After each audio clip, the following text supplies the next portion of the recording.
പറവൂർ നഗരസഭ ആരോഗ്യ standing committee ചെയർപേഴ്സന്റെ ക്യാബിനിൽ ആരോ അതിക്രമിച്ചു കടന്നതായി പരാതി. കസേരയുടെ ഒരു ഭാഗം കുത്തിക്കീറിയ നിലയിൽ കണ്ടെത്തി. കഴിഞ്ഞ ആഴ്ച നഗരസഭയ്ക്ക് അകത്തുനിന്നും മോഷണം പോയ ഇരുചക്ര വാഹനവും ഇതുവരെ കണ്ടെത്താൻ സാധിച്ചിട്ടില്ലെന്ന ആരോപണവും ഉയരുന്നുണ്ട്. നഗരസഭാ അധികാരികൾ പറവൂർ പോലീസിന് നൽകിയ പരാതിയുടെ പകർപ്പ് മെട്രോ 7 ന്യൂസിന്. പറവൂർ നഗരസഭയുടെ മുകളിലെ നിലയിൽ ചെയർപേഴ്സൺ ഇരിക്കുന്ന കസേരയുടെ ഒരു ഭാഗം പുറത്തുനിന്ന് ജനലിലൂടെ കൈയോ ആയുധമോ ഉപയോഗിച്ച് കുത്തിക്കീറിയ നിലയിലാണുള്ളത്. സെക്യൂരിറ്റിനോട് ചോദിച്ചു. അപ്പൊ അദ്ദേഹം പറഞ്ഞത് ഇന്നലെ 9:30 മണി കഴിഞ്ഞിട്ട് ഇവിടെ വൈസ് ചെയർമാനും രാജകുമാർ കൗൺസിലറും പോയതിന് ശേഷം അവിടെ ഷട്ടർ ഫ്രണ്ടിൽ തന്നെ ഷട്ടർ ഇട്ടിട്ടുണ്ട്. ആ ഷട്ടർ വലിച്ചിട്ടെന്നാണ് പറഞ്ഞത്. അപ്പോൾ ആരും വരാനായിട്ട് സാധ്യതയില്ല.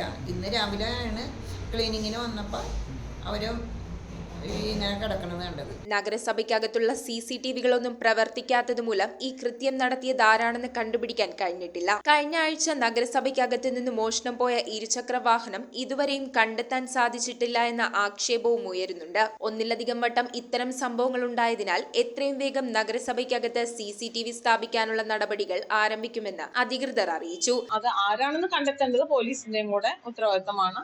അപ്പൊ കണ്ടെത്തി ആ ആൾക്കെതിരെ ശക്തമായ നടപടികളായിട്ട് മുന്നോട്ട് പോകണം എന്ന് തന്നെയാണ് എൻ്റെ അഭിപ്രായം.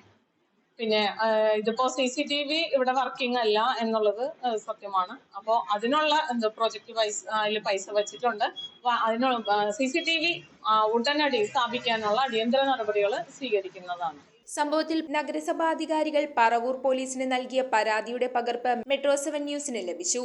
തുടർച്ചയായി നഗരസഭയിൽ ഇങ്ങനെ മോഷണവും നഗരസഭാ സ്വത്തുക്കൾക്കോ നഗരസഭയുടെ ആസ്തികൾക്കും സംരക്ഷണമില്ലാത്ത നിലയിൽ ആർക്കും കയറി ഏത് മോട്ടാക്കൾ കയറി വിഹരിക്കാൻ സാധിക്കുന്ന ഒരു മേഖലയെ പറവൂർ നഗരസഭ ഇതിലൊന്നും ഫലപ്രദമായ യാതൊരു നടപടിയും നഗരസഭാ ഭരണ നേതൃത്വ ചെയർപേഴ്സണോ വൈസ് ചെയർമാനോ സ്വീകരിക്കുന്നില്ല.